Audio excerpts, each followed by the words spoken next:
shall see him face to face and tell the story saved by grace.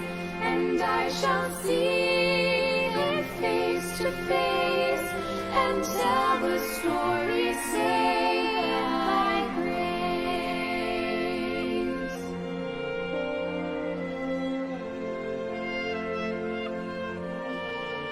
Someday my earthly house will fall. I cannot tell how soon 'twill be, but this I know, my all in all has now a place in heaven for me. And I shall see him face to face and tell the story saved by grace. And I shall see him face to face and tell the story saved by grace.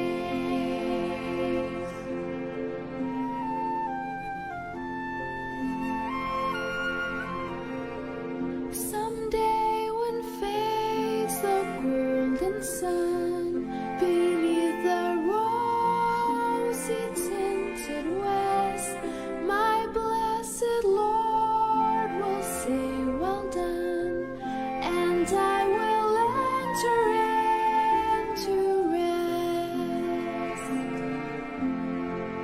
And I shall see him face to face and tell the story saved by grace. And I shall see him face to face and tell the story saved by grace.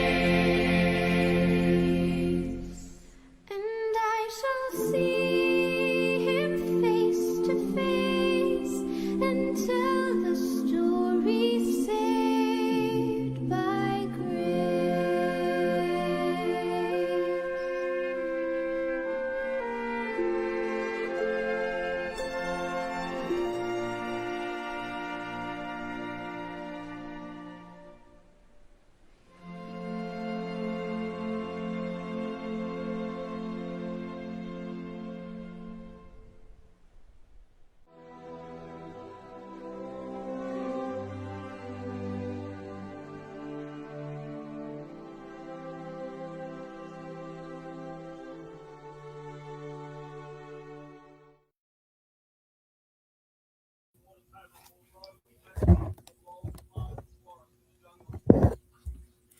Isang magandang umaga po mga kapatid sa ating lahat.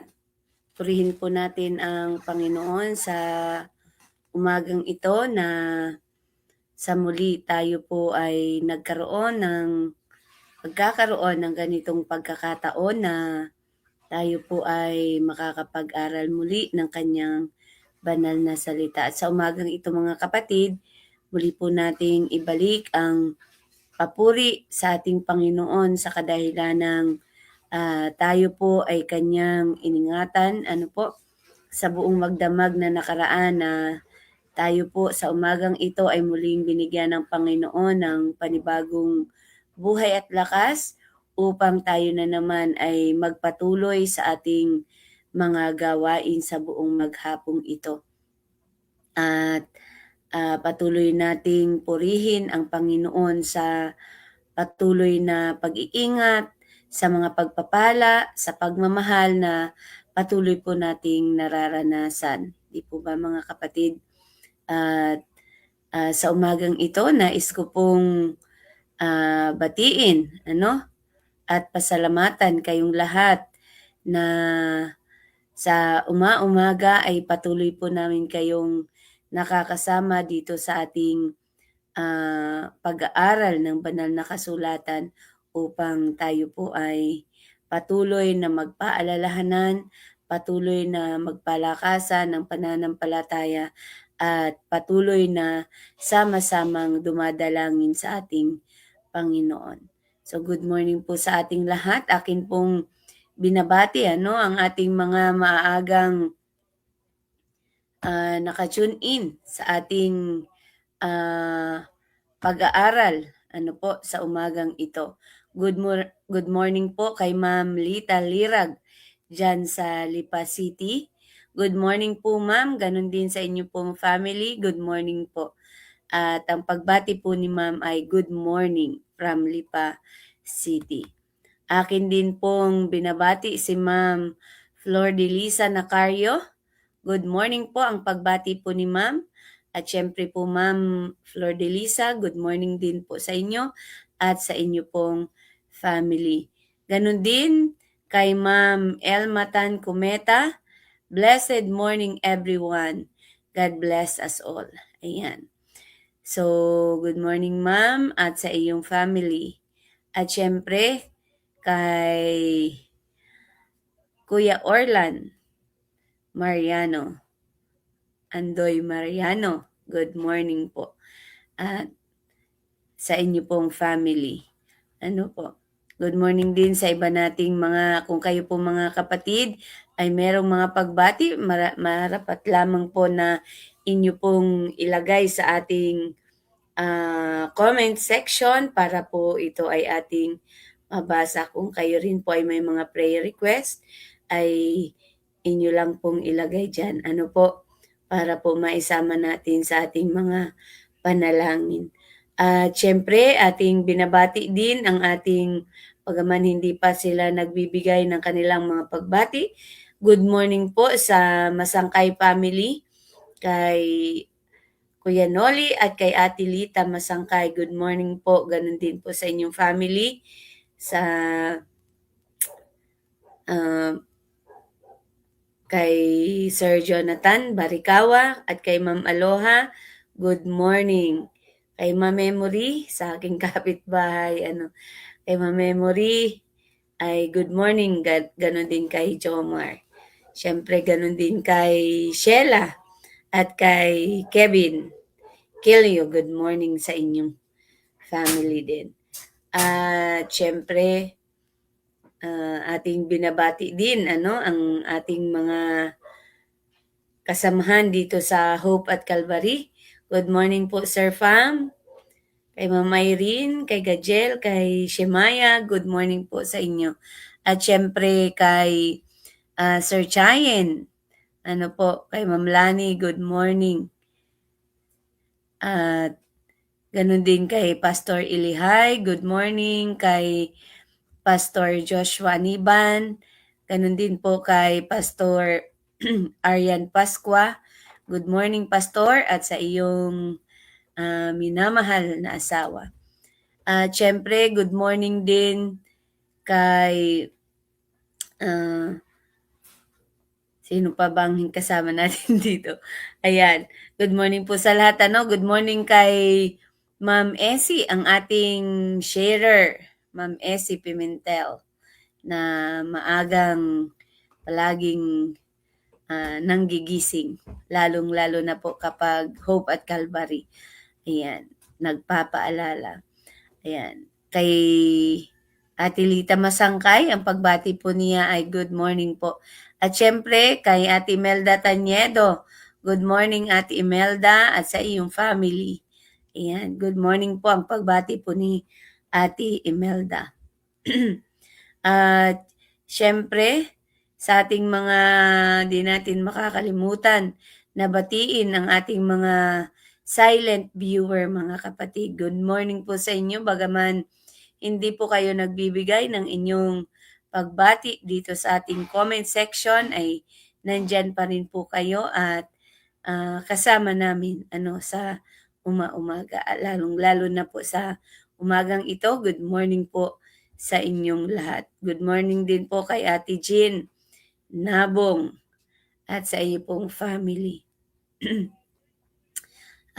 Syempre, sa lahat po hindi naman po namin kayo maisa-isa, ay good morning po sa inyong lahat at sama-sama na naman po tayong mag-aaral at matuto ng salita ng ating Panginoon.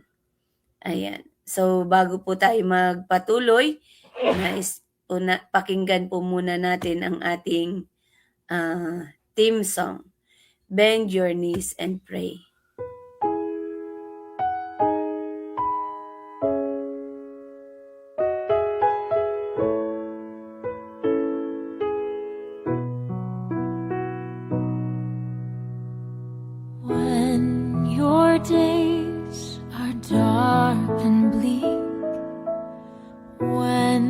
your strength is growing weak, when you feel there's no relief, you're alone and no one sees, when your life is caving in, and though you've tried, you just can't win. You wonder, will it ever end? Will it ever end? There's only one thing I can say. One way I know you'll be okay, no matter what life throws your way. Just bend your knees and pray.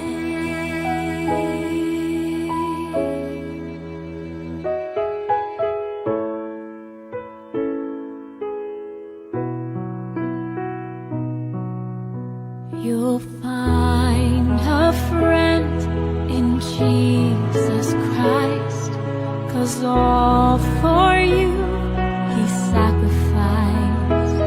He sees each tear fall from your eyes. He hears you asking why. There's only one thing I can say. One way I know you'll be okay, no matter what life throws your way. Just bend your knees and pray. You'll never be alone.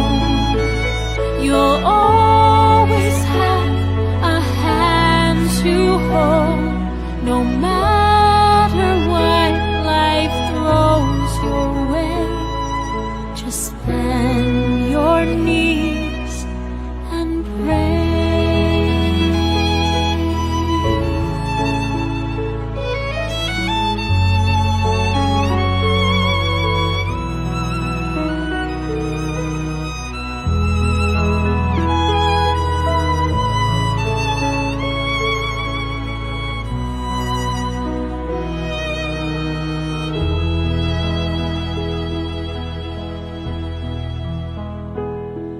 You'll never be alone.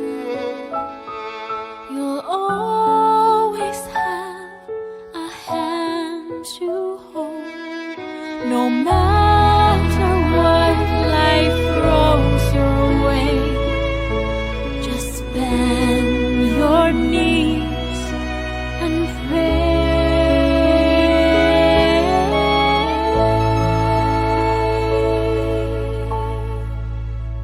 Just bend your knees and pray.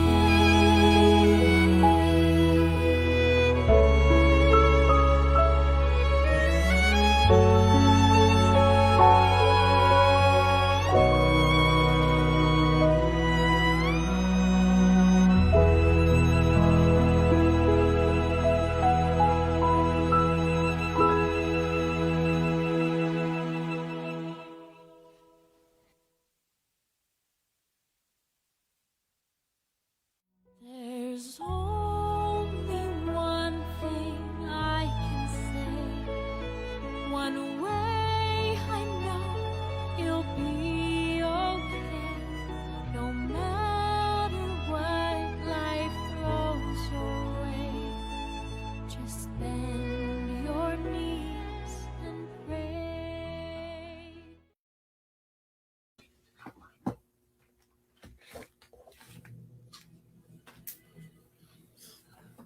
Ayan mga kapatid, tayo na po ay magpapatuloy. Ano po?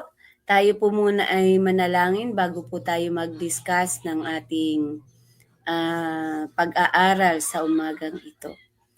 Dakila at mapagpala naming Diyos, ng tahanan po ay nasa mga langit. Sa umaga pong ito, kami lubos na nagpapasalamat sa inyo pong kabutihan sa bawat isa sa amin na patuloy na naming nararanasan sa mga oras na ito. Panginoon, ganun din amin pong ibinabalik sa inyo ang pinakamataas na papuri sa inyo pong kadakilaan sa bawat isa sa amin. At muli po sa aming pag-aaral ng inyong banal na salita, dalangin po namin Panginoon ng inyong banal na espiritu ang siyang sumaamin, ang lahat ng inyo pong mga mensahe na nais niyo pong matutunan ng bawat isa sa amin ay amin pong pakinggan, akin pong masambit upang ito po ay magbigay sa amin ng kalakasan ng aming pananampalataya sa inyo. At ito po ay maging paraan na kami po ay maging handa sa inyong nalalapit ng pagdating at kami po ay patuloy na humawak sa inyong mga banal na pangako. Panginoon, kayo nawa po ang siyang aming makasama sa umagang ito. Patawarin kami sa aming mga nagawang pagkukulang at pagkakasala. Ito po ang aming hiling at dalangin sa pangalan ni Jesus. Amen. Yan.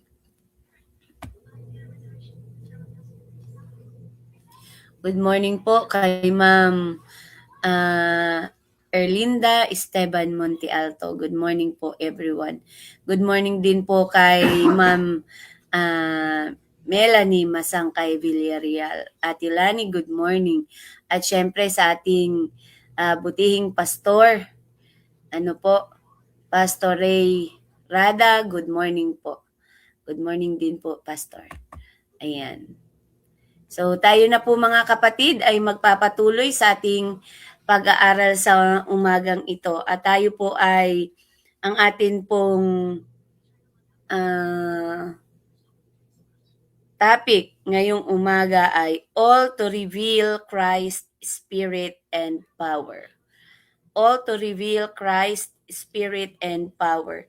Ang atin pong talata sa umagang ito ay, sabi po dito sa John 7:46, John 7 verse 46, ang sabi po ay, the officers answered, never man spake like this man.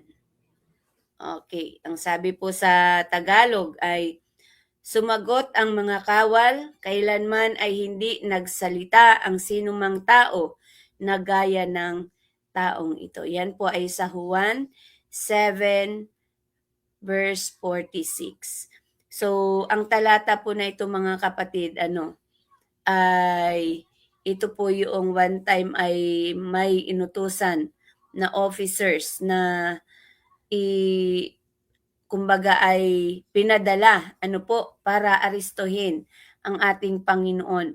At hindi po nila nagawang arestuhin ang ating Panginoon dahil sa pagsasalita ng ating Panginoon, sila po ay na-impress talaga. Sa paraan ng pagsasalita ng ating Panginoon. Ang salita ng Panginoon ay hindi po katulad ng iba, na narinig ng mga officers na ito. Kaya instead na sila po ay hulihin nila ang ating Panginoon, sila ay nakinig na lamang sa sinasabi ng ating Panginoon. Bakit po? Nakita nila at narinig nila sa ating Panginoong Hesus na sa kanyang pagsasalita ay nandoon po talaga yung otoridad. Talagang yung katotohanan, yung purity po doon sa pagsasalita ng Panginoon at yung pagmamahal ay nakita ng mga officers na ito. At naramdaman po nila na ang tao na ito o si Jesus ay hindi basta-basta, hindi siya ordinary man, mga kapatid, na nakita nila na yung pagsasalita talaga ay, sabi nila, walang sinumang tao na makakapagsalita ng ganyan na merong power at merong wisdom.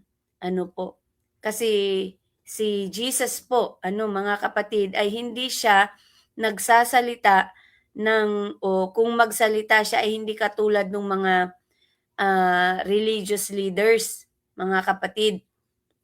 Na kung saan yung mga religious leaders ay naka-rely lamang doon sa kanilang mga traditions, doon yung pagsasalita nila ay yung mga harsh talaga, yung kanilang mga rules ay talagang, matitindi, na kumbaga ang mga tao ay parang ayaw na nilang sumunod or sila po ay naka-rely lamang doon sa kanilang mga ritual.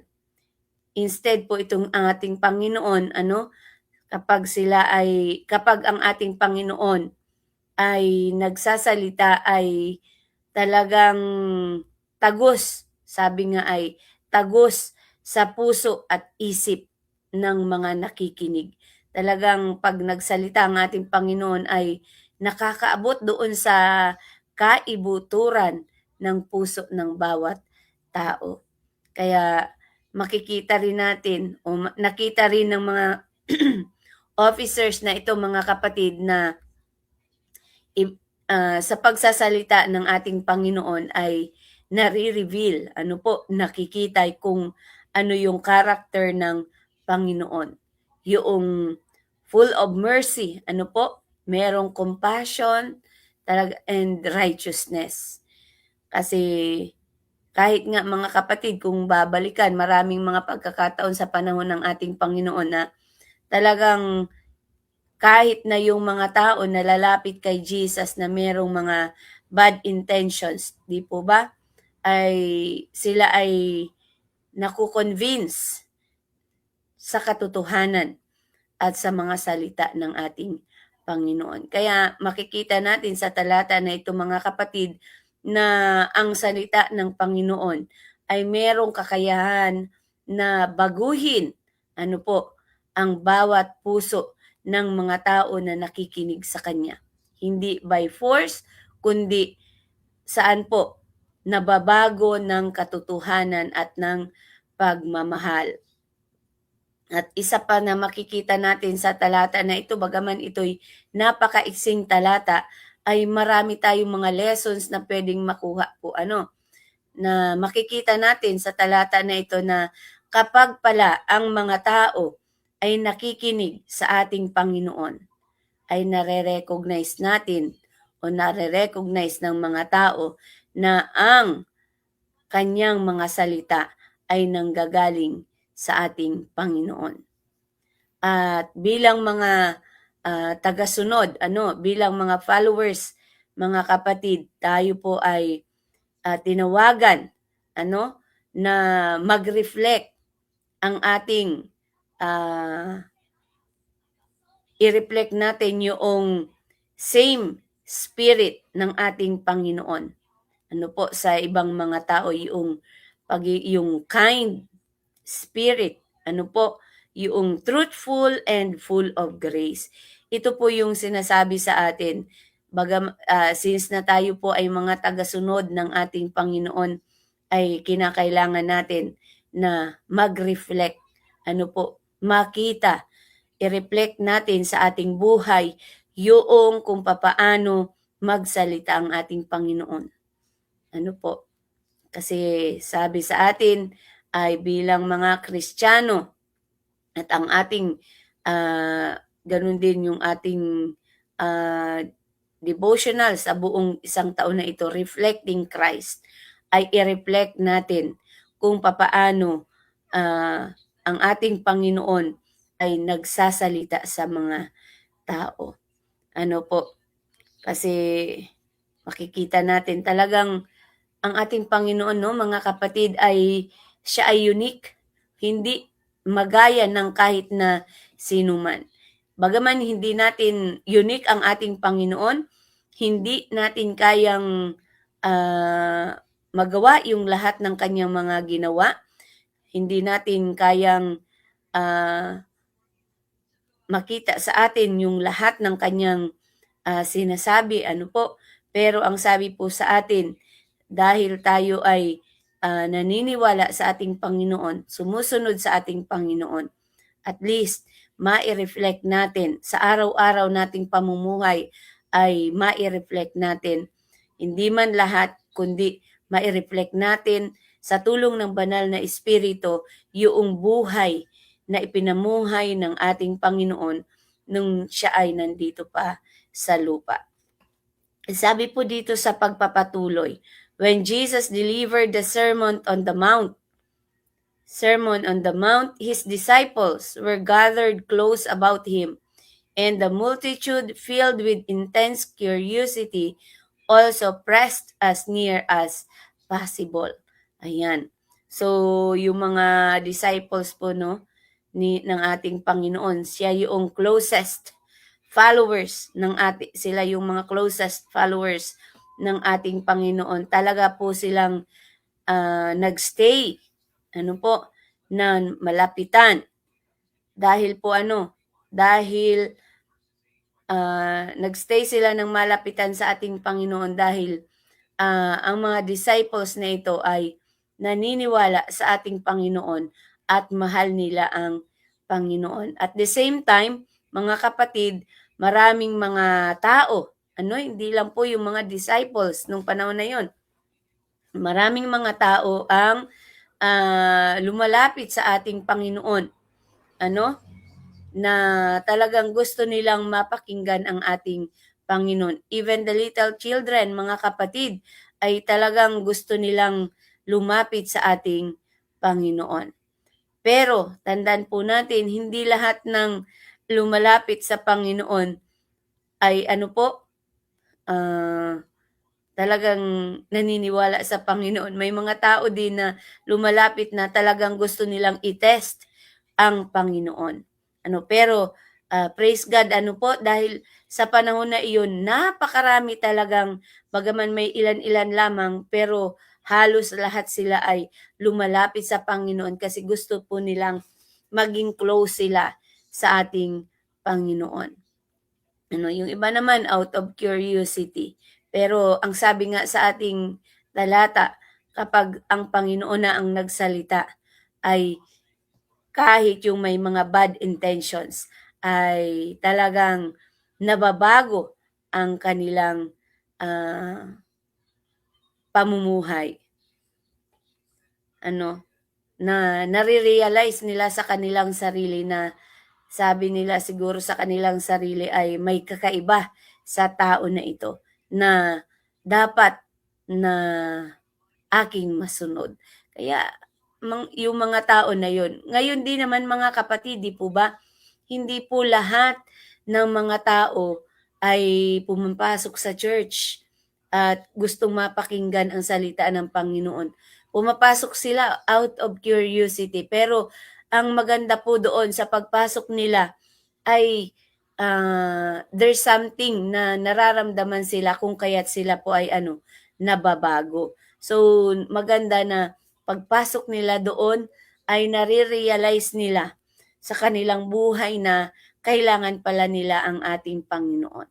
At siguro sa pagpasok nila sa church, maraming mga tao ang nakikita ng mga pumapasok na ito na nagre-reflect ang character sa ating Panginoon. Ayan. Kasi sabi pa dito, something more than usual was expected.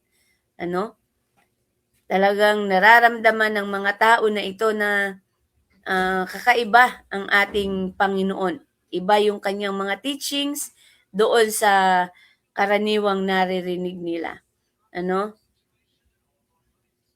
At sila po ang mga tao na ito ay, ang sabi dito ay, there was a deep expectation that Jesus would reveal something special, powerful, or life-changing. Yan.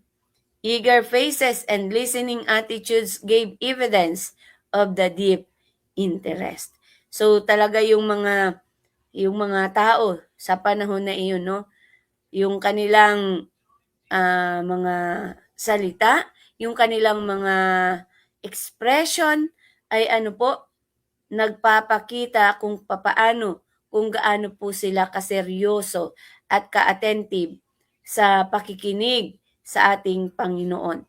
Dahil makikita natin, mababasa natin sa mga kwento, sa Biblia, nung panahon ng ating Panginoon, ay hindi po silang, sabi po, they were not distracted.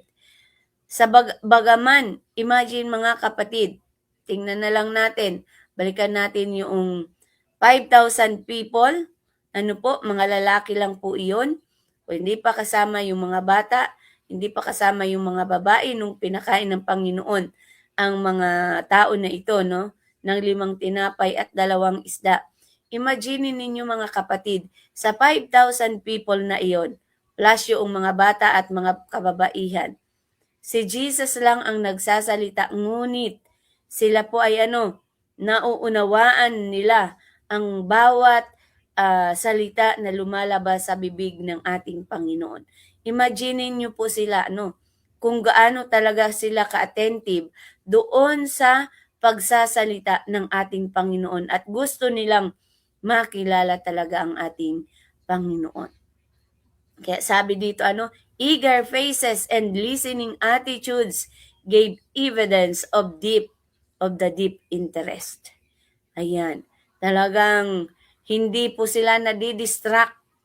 Nakapokus yung kanilang mga isipan doon sa bawat salita na lumalabas sa bibig ng ating Panginoong Jesus.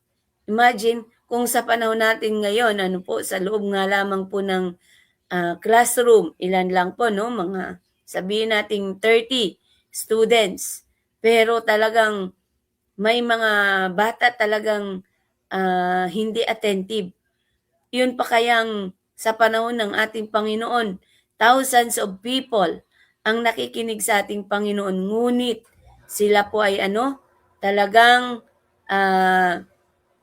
talaga po silang na uunawaan nila ang salita ng ating Panginoon. Ayan. Siguro sila, iniisip ko, habang binabasa ko po ito, siguro talaga sabi ko sa aking sarili, talagang noon ay kahit isang tao doon sa libo-libong mga tao na iyon ay hindi sila nagsasalita. Even yung mga bata, ay talagang attentive sila doon sa mga kwento ng ating Panginoon. Talagang napakaganda, Kasi talagang makikita natin na yung salita ng Panginoon ay pag nakinig ka ay life-changing. Kaya siguro ay powerful. Kaya siguro bawat isa ay talagang matamang nakikinig. Sa ating Panginoon. Ayan. The attention of all seemed riveted upon the speaker. His eyes were lighted up with unutterably love, and the heavenly expression upon his countenance gave meaning to every word uttered. Ayan, ang sabi po yan po ang sabi sa ating babasahin, So, bawat isa, sabi dito, the attention, bawat isa ay talagang completely focus po sa ating Panginoon. Wala silang sinasayang na moment, na segundo, na hindi sila nakatuon sa ating Panginoon. Talagang full attention, ang mga tao noon. Full attention doon sa mga words na lumalabas sa bibig ng ating Panginoong Jesus. Kasi nakikita talaga ng mga tao dito noon, na si Jesus po, base dito sa aking binasa na ito, ay si Jesus ay hindi nagtuturo with cold authority. Sa kanyang pagtuturo, bawat pagbukas ng kanyang bibig ay nakikita yung pagmamahal. Pagmamahal doon sa bagaman bagaman yung love, ano po mga kapatid, ay talagang hindi makikita ng ating mga mata pero nararamdaman. Ano po, ramdam na ramdam ng mga tao. Ano parang bagaman hindi nakikita ang pagmamahal, ano ba yung pagmamahal, pero doon sa mga actions ano ng ating Panginoon, doon nare-reveal kung ano yung pagmamahal. Ano po, doon sa mukha ng ating Panginoon, sa mga salita ng ating Panginoon, nare-reveal kung gaano ang pagmamahal ng Panginoon sa mga taong ito. Sabi dito ay His expression reflected heaven itself, mga kapatid. Expression lang po no, ng ating Panginoon, nakikita na ng mga tao kung ano ang langit. Ano po? Making His words more powerful. Ano po? Hindi lamang basta naririnig ng mga tao yung salita ng ating Panginoon, kundi ano po, nararamdaman ng bawat taong nakikinig yung pagmamahal, yung kadakilaan ng ating Panginoon. Ayan. Sabi nga ay kahit hindi magsalita mga kapatid, ang ating Panginoon, nakikita na sa kanyang karakter kung ano yung kanyang message. Sana ganun din tayo mga kapatid, no? Na bagaman kahit hindi tayo magsalita, sapat na makilala ng ating mga kapatid, ng ating kapitbahay, mga katrabaho, kung ano ang ating Panginoon. Hindi man natin ibukas ang ating bibig sa pamamagitan lamang ng ating mga kilos, gawa, pagsasalita, ay nagre-reflect na ang karakter ng ating Panginoon. Di po ba? So, napakaganda siguro ng ganitong pagkakataon na sa ganun lamang ay nagbibigay na tayo sa ating kilos lamang ay naipapahayag na natin kung sino ang ating Panginoong pinaglilingkuran. Sana ganun po, ano? Sabi pa po dito sa pagpapatuloy, angels of heaven were in that listening throng. Ano? Ibig sabihin ay sa pagsasalita noon ng ating Panginoon ay yung mga heavenly beings, mga angels were present, nandoon. Ano po? Nakikinig din sa ating Panginoong Jesus. At hindi lang yun, talagang lumalapit yung mga angels. Ano? Lumalapit din kung gaano ang mga tao lumalapit sa ating Panginoon. Yung mga disciples ay lumalapit sa ating Panginoon. Ganon din po, nandoon yung mga heavenly angels. Nakikinig sila sa ating Panginoon. Sila ay nagre-rejoice at sinusuportahan po nila ang mission ng ating Panginoong Jesus. Ano po? Kaya ito po ay nagpapakita ng yung spiritual importance ng sermon doon po sa Sermon of the Mount, mga kapatid. Sabi pa po, there too was the adversary of souls with his evil angels prepared to counteract as far as possible the influence of the heavenly teachers. Mga kapatid, hindi lang po yung mga tao ang nandoon nakikinig, hindi lang ang mga tao, hindi lang po ang mga angels, kundi ano po ang sabi dito sa ating babasahin. Satan and his angels were also present. Nandun din po habang ang ating Panginoon ay nagsasalita. Hindi sila para makinig, itong si Satan at ang kanyang mga anghel. Hindi para pumunta doon at makinig at mabago ang kanilang mga puso, kundi ang kanilang nais gawin doon. They were trying to weaken, or distract, or oppose.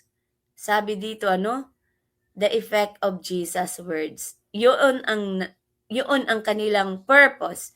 Why Satan and his angels were there. Ano po, hindi para mabago ang kanilang buhay, kundi they were trying, to distract the people sa pakikinig sa ating Panginoon. Ano po, kaya makikita natin din dito, no, yung spiritual battle. Ano po, the truth versus deception, mga kapatid. So, doon sa Sermon of the Mount, ay makikita natin ito. Yung truth versus deception. Kasi ang ating Panginoon, nag-preach siya ng tungkol sa katotohanan. Ngunit ang kaaway naman ay gumagawa ng mga paraan para ma-deceive ang mga taong mga nandoon. Actually, may mga ang ating pong Panginoon, ang ating kaaway, ang kaaway ay nandoon para gumamit ng mga tao. May mga ginagamit po siyang mga tao para i-distract ang ating Panginoon, para i-test ang ating Panginoon. Pero makita natin, hindi sila nagtatagumpay. Kasi alam ng Panginoon, bagaman ang Panginoong Jesus siya ay nasa katawang tao ng panahon na iyon, ay alam niya kung ano ang mga purpose ng mga tao na pumupunta doon. Kita yun ng Panginoon kung talagang ang mga tao ay pupunta doon na sila ay gustong matuto ng katotohanan, malaman ang katotohanan, at alam din ng Panginoon ang puso ng mga taong pumupunta doon na gusto lamang i-distract siya sa kanyang pangangaral. Ano po? Sabi pa po dito ay, the truths there uttered have come down through the ages and have been a light amid the general darkness of error. So, ibig sabihin mga kapatid, yung mga katotohanang sinalita ng ating Panginoong Jesus ay hindi nagpi-fade hanggang sa panahon na ito. Yung salita ng Panginoon ay nagpatuloy from generation to generation. Guiding people like a light shining in a world. Yun yung mga salita ng Panginoon na hanggang sa mga panahong ito ay nagiging liwanag sa buong mundo, na minsan nga may mga sa kagagawan ng kaaway ay yung ibang mga tao ay nako-confuse sa mga salita ng Panginoon kasi ginugulo nila ang isipan ang kaaway ay ginugulo ang isipan ng mga tao, kung kaya't maraming mga tao ang nako-confuse sa katotohanan. Na kapag ang isang sa panahon natin ngayon mga kapatid, nagturo ng tama ang isang tao, ngunit meron ding lalabas na mga maling aral, mga maling beliefs, kung kaya't ang mga tao ay anong nangyayari? Nagugulo po ang kanilang isipan. Ganyan po ang gawain ng kaaway.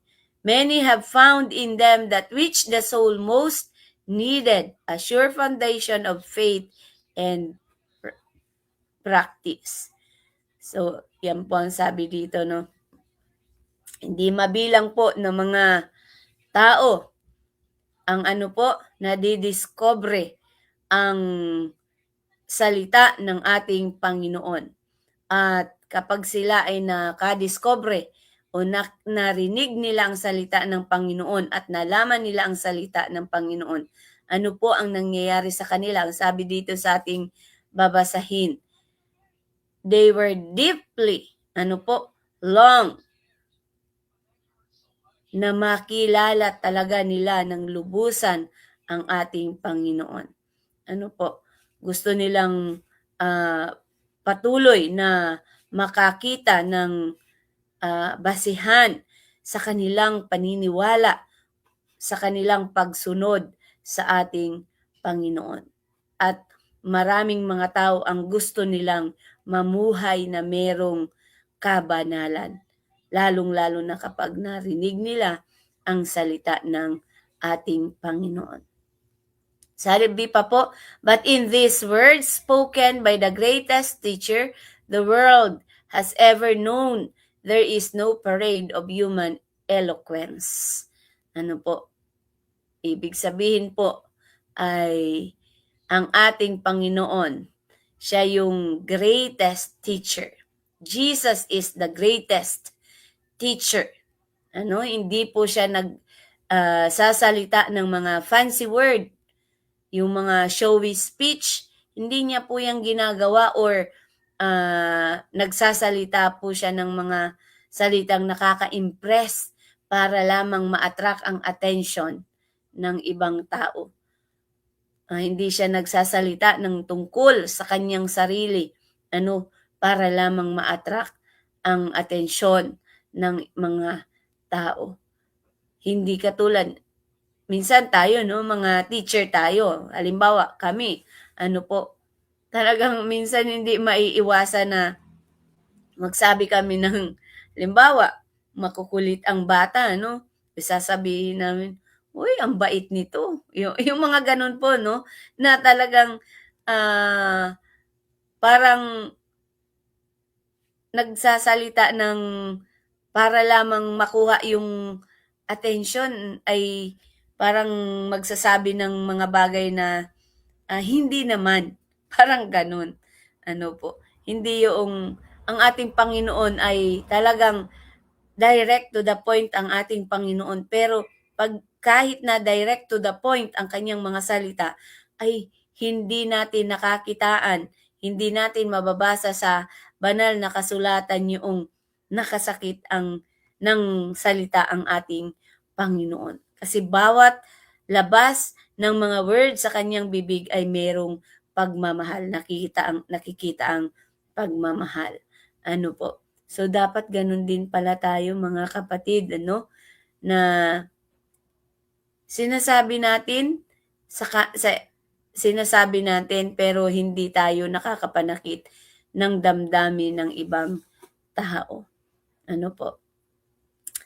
And then isa pa dito na naisip ko, minsan sa ating pagsasalita, ating itinataas ang ating sarili para lamang makuha ang atensyon ng ibang tao. Di po ba? Minsan ay puro, halimbawa, pag nagsisermon tayo, nakafocus na lang yung mga kwento sa ating sarili. Po? Pag nakakabasa tayo, tas may papasok na naman na mga bagay na ginawa natin, atin na namang ikukwento. Ang ating Panginoon po ay hindi daw po ganun. Hindi siya nagsasalita na para na itinataas niya yung kanyang sarili para lamang makuha ang atensyon ng ibang mga tao. Po? The language is plain, and the thoughts and sentiments are marked with the greatest simplicity. Kapag po nagsalita ang Panginoon ay iyon ay clear sa mga tao. Simple language ang kanyang simple words ang kanyang mga ginagamit, mga kapatid, na nauunawaan talaga ng mga tao. Yung kanyang mga ideas ay kumbaga straightforward, po, sincere, and kumbaga ay napakadaling maunawaan, mga kapatid. Po, nauunawaan agad ng mga tao. Wala kasi siyang paligoy-ligoy. Minsan sa atin, sa ating mga pagsasalita, marami tayong mga paligoy-ligoy, pero isa lamang ang patutunguhan. Ang sabi po dito sa ating babasahin, kapag nagsalita ang ating Panginoon, siya ay malinaw, po, mga simpleng mga pananalita, pero straightforward, nauunawaan at diretsahan na pagsasalita. Nakikita yung kasinsiruhan ng ating Panginoon. Kaya siguro madaling maunawaan. Ayan, ang sabi po ni Sir Gideon, makapangyarihan ang salita ng Diyos. Ito'y maghahatid sa atin sa kabanalan at sa matibay na pundasyon ng pananampalataya. Yan, tama po Sir Pam. Maraming salamat po. Talagang pag nagsalita ang Panginoon ay kitang-kita ng mga tao yung kanyang kapangyarihan. At tama po na kapag nagsalita ang ating Panginoon, ang mga tao ay nababago ang buhay tungo sa kabanalan. At syempre, nagiging matibay, Sir Pam, yung pundasyon ng kanilang pagkakilala at pananampalataya sa ating Panginoon. Thank you po, Sir Pam, sa dagdag po. At sabi pa po dito, the Lord of heaven was in mercy and kindness, addressing the soul He came to save. Ang ating Panginoon, bagaman po siya ay divine, siya po ay nagsasalita ng merong compassion and love. Ayan. Bakit po? Ang purpose po ng Panginoon, dahil ganun siyang magsalita, ang purpose po niya ay to reach the people's heart. Yun po ang kanyang purpose. At i-offer niya yung salvation sa mga tao na ito. Sa atin po, kapag tayo po ay sa atin po reflecting Christ, kapag po pala tayo ay nagsasalita, ang maging purpose po natin ay maabot yung mga puso ng bawat isa na nakikinig. Hindi po pala yung pag tayo nagsasalita, ang maging purpose po natin ay yung makita yung ating kagalingang magsalita. Makita kung sino tayo, kung gaano tayo kagaling gumawa ng mga sermon, kung gaano tayo kagaling magsalita, kung gaano tayo kagaling magawa ng PowerPoint, yung mga ganun po, hindi po dapat sa atin pong pagsasalita para po tayo makareflect sa ating Panginoon ay ang ating maging purpose sa ating pagsasalita ay para maabot yung puso ng bawat makikinig sa atin. Katulad po ng ating Panginoon. Na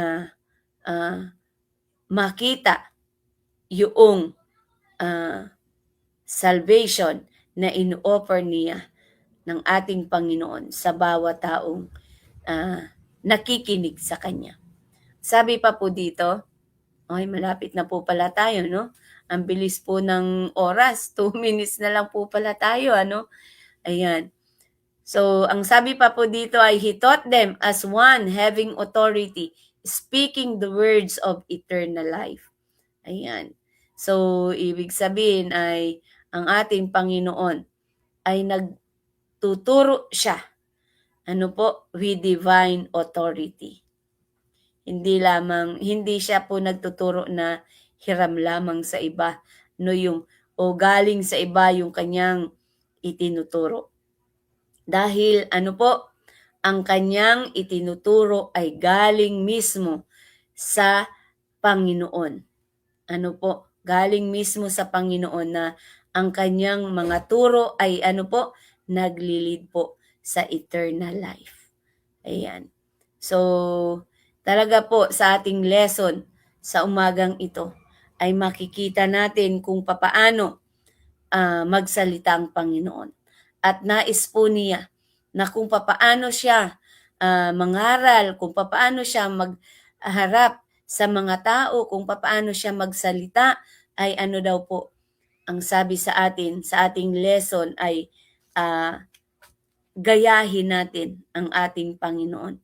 I-reflect natin ang ating Panginoon. Saan po? Sa pagsasalita, sa ating mga gawa, sa ating mga kilos, at sa lahat ng bagay na ating gagawin. mga kapatid. So, yan po ang ating lesson sa umagang ito. At dalangin po namin mga kapatid na ang atin pong mensahe sa umagang ito ay ating maisakabuhay. At ma-share at makita po sa ating buhay na ang buhay ng ating Panginoong Jesus. Ayan. Good morning po kay Ma'am Nati Bical. Ayan. At syempre, good morning din po Ma'am Eleanor De Leon Villanueva. Good morning po. Kumusta po kayo, Ma'am? Praying po na kayo po ay gumaling na. Ayan. So, kay Ate Olive, good morning Ate Olive. Praise God po. Good morning po sa lahat. God bless. Ayan. At ayan, kay Ma'am Erlinda Monte Alto. Good morning po. Ayan po. So, kung kayo po may mga prayer request ay pwede nyo pong ilagay po sa ating comment section. So, yan po mga kapatid ang ating lesson sa umagang ito. At maraming salamat po ulit sa inyo pong pagsama sa amin dito sa Hope at Calvary. At nawa po ay patuloy kayong makasama namin sa umagang pag-aaral. Ayan. So tayo na po mga kapatid ay manalangin sa pagtatapos. Dakila at mapagpala naming Diyos, ng tahanan po ay nasa mga langit. Sa umaga pong ito, kami po'y muling nagbabalik ng papuri sa inyong dakilang pangalan. Pasasalamat din sa mga lessons na muli naming natutunan sa umagang ito. Dalangin namin dakilang Diyos na inyo pong patuloy na kilusin ang aming mga puso upang kung sa ganun Panginoon, sa bawat kilos namin, sa bawat salita namin, sa aming mga gawa, sa bawat iniisip namin, kayo po ang siyang makikita, ang inyong karakter, ang makikita sa amin, hindi ang aming makasalanang sarili. Panginoon, tulungan kami sa araw-araw na pamumuhay. Palakasin palagi ang aming pananampalataya sa inyo. At ganun din, patuloy naming idinadalangin sa inyo si Ma'am Eleanor De Leon Villanueva sa kanyang karamdaman. Aming hiniling Panginoon na patuloy mo po siyang pagagalingin. Inyo pong idampulay ang inyong mapagpagaling na kamay upang siya po ay magkaroon ng kaginhawahan, kagalingan sa kanyang pangangatawan.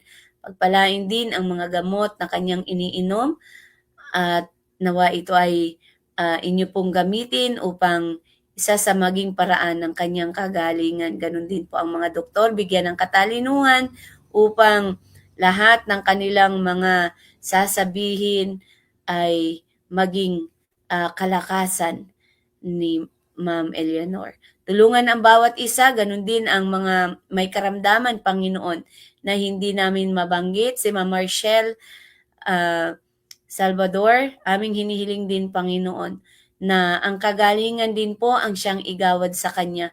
Patuloy na gagabayan at patuloy na bibigyan ng kalakasan. At ang mga kapatid po naming ito ay patuloy niyong pagalingin upang kung sa ganun, Panginoon, patuloy silang makapaglingkod sa inyo. Maraming salamat, Panginoon, sa inyong patuloy na pagmamahal, pagpapala, paggabay sa bawat isa. Sa buong magapong ito, muli po naming itinatagubilin sa inyo ang aming mga buhay. Maingatan po ito at ang inyong mga banal na anghel ang siyang aming makasama. Ganon din ang banal na Espiritu. Ito po ang aming hiling at dalangin. Kalakad po ng kapatawaran sa aming mga nagawang pagkukulang at pagkakasala. Sa pangalan ni Jesus. Amen. Good morning po mga kapatid at God bless po sa ating lahat.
Panginoon.